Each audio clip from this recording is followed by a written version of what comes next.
नमस्कार दोस्तों, wealth sky के एक और नए इंटरेस्टिंग वीडियो में आप सभी लोगों का स्वागत है। मेरा नाम है सुधीर और बात करेंगे इस वीडियो में हम निफ्टी एंड बैंक निफ्टी के बारे में। दोनों के चार्ट को अंडरस्टैंड करेंगे, समझने की कोशिश करेंगे। कल ओवर द नाइट जब यूएस मार्केट में यहाँ पे एक गिरावट देखने को मिली तो उसका इम्पैक्ट हमारे मार्केट में भी देखने को मिला।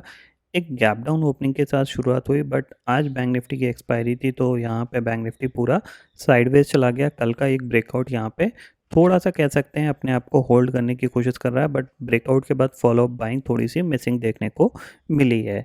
तो चार्ट पे चलते हैं, समझते हैं कि कल क्या हो सकता है। कल निफ्टी की एक्सपायरी है, कहाँ पे होगी, किस लेवल पे होगी, इसको अंडरस्टैंड करने की कोशिश करेंगे। तो जल्दी से वीडियो को स्टार्ट करते हैं।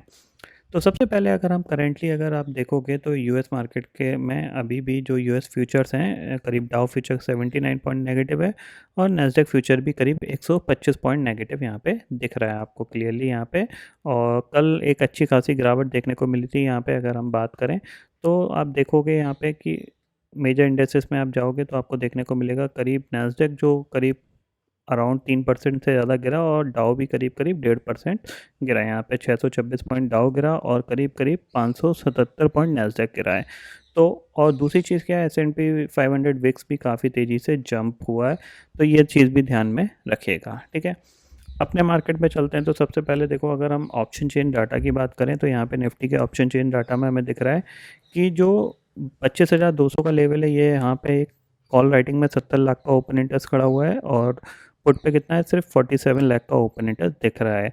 स्ट्रॉन्ग रेजिस्टेंस जो है वो है 25,300 का, क्योंकि यहाँ पे ऑलमोस्ट 1,07,00,000 का ओपन इंटरेस्ट यहाँ पे बना हुआ है। तो किसी भी रीज़न से आपको यहाँ पे 25,250 270 के जोन में अगर निफ्टी मिलता है, डेफिनेटली आप वहाँ पे सेल करके काम कर सकते हो। ठीक है, अब कल क्या होगा उसको अंडरस्टैंड करते हैं। तो देखो, सिंपल सी चीज़ क्या है कि आज हम गैप डाउन खुले हैं। गैप डाउन खुलने के बाद हम क्लोज डे हाई पे हुए हैं, ये ध्यान में रखिएगा कि क्लोज हम बिल्कुल निफ्टी में डे हाई पे क्लोज हुए हैं 25,200 पे।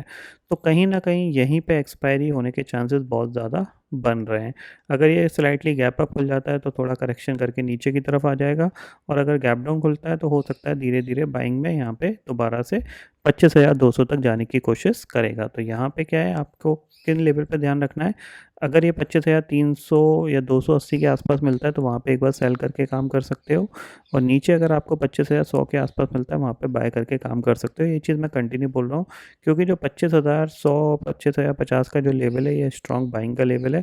जब तक 25,000 के नीचे निफ्टी क्लोज नहीं देता तब तक ये प्रॉपरली एक बाइंग साइड पे ही ज़्यादा काम करेगा, सेलिंग साइड पे कम काम करेगा। ये ध्यान में ज़रूर रखिएगा। ठीक है, तो मोस्ट प्रॉब्ली यहाँ पे 25,200 के आसपास इसकी एक्सपायरी हो सकती है। अगर आप यहाँ पे थोड़ा सा और फोकस करोगे तो देखो, आप 25,200 के शॉर्ट स्ट्रगल की वैल्यू करीब करीब यहाँ पे 120 रुपये के आसपास चल रही है। तो ठीक ठाक वैल्यू है, ऐसा नहीं है ऑप्शन सेलर के लिए यहाँ पे कि बहुत कम वैल्यू दिखे यहाँ पे। तो कहीं ना कहीं ये 25,200 पे ही एक्सपायरी देने की कोशिश करेगा। इम्पॉर्टेंट फैक्टर था आज के दिन का, क्योंकि कल एक ब्रेकआउट बैंक निफ्टी में देखने को मिला था और स्पेशली ये ब्रेकआउट काफ़ी दिन बाद आया था। तो एक्सपेक्टेशंस ये थी कि बैंक निफ्टी फॉलोअप में बाइंग दिखा सकता है, बट अगर आप देखोगे तो क्योंकि ये आप यहाँ से ये हाई बना था, इसके बाद इस तरीके से ये ट्रेंड लाइन खींची गई है। ठीक है, तो कहीं ना कहीं ये दोबारा उसी चैनल में स्टक हो गया जिस चैनल में ये पिछले 4-5 दिन से अटका हुआ था। कल इसने ब्रेकआउट तो दिखाया था, बट आज फिर इसी चैनल में जाके अटक गया है। तो एक चीज़ ध्यान में रखिएगा, ये बिल्कुल पॉजिटिव है। जब तक 51,200 के नीचे नहीं जाता या क्लोज नहीं देता, तब तक आपको इसको पॉजिटिव साइड पे ज़्यादा सोचना है। लेट सपोज आज आपने मान लो एक 51,500 की कॉल ली होगी, ठीक है, या फिर 51,600 की कॉल ली, वो ज़ीरो हो गई। ठीक है, तो अब आपको क्या करना है कि नेक्स्ट एक्सपायरी, यानी नेक्स्ट एक्सपायरी किसकी आ सकती है बैंकिंग में। एक तो बैंक एक्स की आती है, फिर निफ्टी की आती है, फिर बैंक निफ्टी की आती है। यानी अगर ये 1-2 दिन इसके बीच में और काम कर लेता है तो आपको दोबारा से ये ब्रेकआउट देता हुआ दिखाई देगा। जब तक ये 51,200 या 51,000 के नीचे नहीं जाता तब तक आप पॉजिटिव रहिए इसमें, क्योंकि फिर ये कभी भी दोबारा से बाइंग, थोड़ा सा ग्लोबल मार्केट एटमॉस्फेयर ठीक हुआ, ये दोबारा से स्ट्रॉन्ग बाइंग की तरफ ये मूव कर जाएगा। क्योंकि अभी भी जिन लोगों ने बाय किया है उनके स्टॉप लॉस ट्रिगर नहीं हुए हैं, उनके स्टॉप लॉस क्लियरली 51,000 है। 51,000 के ऊपर जब तक सस्टेन्ड है, आप इसको पॉजिटिव साइड पे ही लेके चलिए बैंक निफ्टी को। ठीक है, ये पॉइंट आप ध्यान में रखिएगा। अब कल के लिए इंपॉर्टेंट यही है कि अगर ये 51,500 के ऊपर निकलता है तो डेफिनेटली हम इसको बाय करेंगे और टारगेट हमारे पास 51,700 का होना चाहिए, क्योंकि ये एक मोमेंटम यहाँ पे हमें ईजिली मिल सकता है। ये पॉइंट आपको ध्यान में रखना है, ठीक है।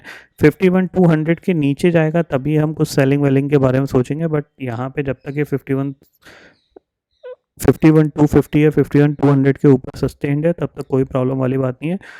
प्रॉब्लम यही है कि मार्केट ज़्यादातर टाइम साइडवेज काम करता है, तो आपको क्या है, अपना जो भी ऑप्शन लो या कुछ भी लो, स्टॉप लॉस लगा के काम करो या फिर कोशिश करो कि सस्ता वाला ऑप्शन लो, ताकि आपको अगर लॉसेस होता है तो छोटे मोटे लॉसेस हो, बट जिस दिन भी गेन मिलेगा आपको काफ़ी बड़ा गेन मिलने वाला है। मोस्ट प्रॉब्ली ये बैंक निफ्टी यहाँ पे 52,000 या 52,500 तक जाने की कोशिश करेगा। एक बार ग्लोबल मार्केट थोड़े से सेटल्ड हो जाए अपने आप को और थोड़ी सी उनमें रिकवरी आई, ये डेफिनेटली ऊपर की तरफ मूव करेगा। जब तक 51,000 के ऊपर बैंक निफ्टी सस्टेंड है, ये मेरे लिए पॉजिटिव है। 51,000 के नीचे ही नेगेटिव होगा। जब तक 51,000 के ऊपर है कोई प्रॉब्लम वाले की बात नहीं है, ये पॉजिटिव टू साइडवेज रहेगा, ये पॉइंट ध्यान में रखना है, ठीक है। ग्लोबल मार्केट की ऑलरेडी मैंने आपको बात बता दी है यहाँ पे। तो फिलहाल दोस्तों इस वीडियो में इतना ही है। आई होप ये वीडियो आपको पसंद आएगा। वीडियो पसंद आता तो लाइक और शेयर ज़रूर करिएगा और चैनल को जो सब्सक्राइब कर लीजिए, क्योंकि मैं सुधीर लेके आता रहूँगा हर दिन आपके लिए नए नए वीडियो। इसी के साथ शुक्रिया दोस्तों, जय हिंद।